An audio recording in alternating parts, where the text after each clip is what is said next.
Hello दोस्तों, स्वागत है आप सभी का हमारे इस चैनल पर जहां पर आपको स्टोरीज सुनने और पढ़ने के लिए मिलेंगी। तो हम आज की कहानी शुरू करने वाले हैं और आज की कहानी का नाम है मीरा और जिन्नात की कहानी, जहां पर एक लड़की मीरा और जिन्नात है। तो चलिए शुरू करते हैं। एक छोटे से गांव में मीरा नाम की लड़की रहती थी। वो केवल रूप से ही नहीं बल्कि हृदय से भी अत्यंत सरल और नेक थी। उसे किताबें पढ़ने का शौक था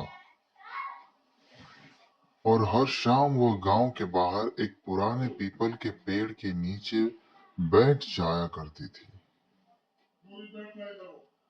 गांव के लोग कहते थे कि उस पेड़ में जिन्नात रहता है, लेकिन मीरा इन बातों पर कभी विश्वास नहीं करती थी। एक रात जब तेज हवाएं चल रही थी और चांद बादलों में छिपा हुआ था, मीरा उसी पेड़ के नीचे बैठी थी। अचानक उसके सामने एक लंबा, तेज रोशनी से घिरा हुआ आकृति प्रकट हुई। वो जिन्नात था। उसकी आंखें इतनी गहरी थी मानो उनमें पूरे आसमान के रहस्य छिपे हों। मीरा पहले तो डर गई, पर जिन्नात मुस्कुराकर बोला, डर मत मीरा, मैं तुम्हें कोई हानि नहीं पहुंचाऊंगा। मैं तो बस तुमसे बात करना चाहता हूँ। यहीं से मीरा और जिन्नात की दोस्ती की शुरुआत हुई। हर रात जिन्नात मीरा से मिलने आता। वह उसे पुरानी कहानियां सुनाता, तारों को गिनाता और अपनी तन्हाई जिंदगी के किस्से साझा करता। धीरे धीरे मीरा को उसकी बातें अच्छी लगने लगी। उसने महसूस किया कि जिन्नात के दिल में भी इंसान की तरह भावनाएं हैं। जिन्नात जो कभी अपने मन की बात किसी से कह नहीं पाया था, अब मीरा के सामने सब कुछ कह देता। और एक दिन उसने कहा, मीरा, तुम मेरी जिंदगी की वो रोशनी हो जिससे मैं हमेशा दूर रहा। मैं तुमसे मोहब्बत करता हूँ। मीरा का दिल तेजी से धड़कने लगा। कुछ पल खामोश रहने के बाद उसने धीरे से कहा, और मैं भी तुमसे प्यार करती हूँ।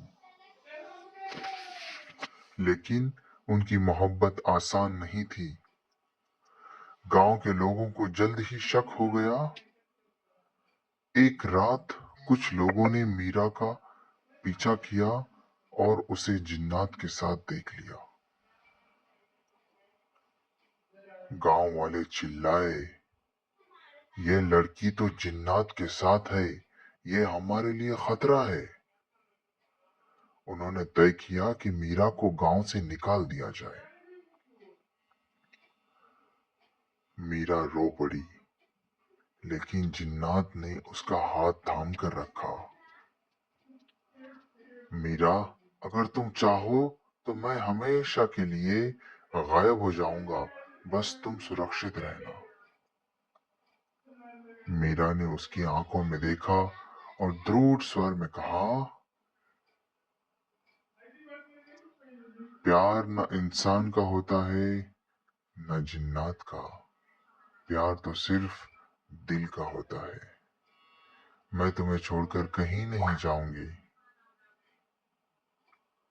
गांव वालों के सामने मीरा ने अपना निर्णय सुना दिया। फिर जिन्नात ने मीरा को अपने आसमान के संसार में ले गया, जहां न दोस्ती और प्यार पर कोई पाबंदी थी, न कोई डर। वहीं से उनकी अनोखी मोहब्बत की शुरुआत हुई। एक इंसान और एक जिन्नात की, जिसकी गहराई को समझ पाना सबके बस की बात नहीं थी। तो दोस्तों, ये थी इंसान और जिन्नात की कहानी। तो कमेंट में ज़रूर बताइए कि आपको ये कहानी कैसी लगी, और चैनल को सब्सक्राइब कीजिए ताकि आपको ऐसे और भी कहानियाँ मिलती रहें। इस चैनल पर आपको और भी ऐसी कहानियाँ मिलती रहेंगी। प्लीज़ सब्सक्राइब कीजिए और लाइक करना मत भूलिएगा।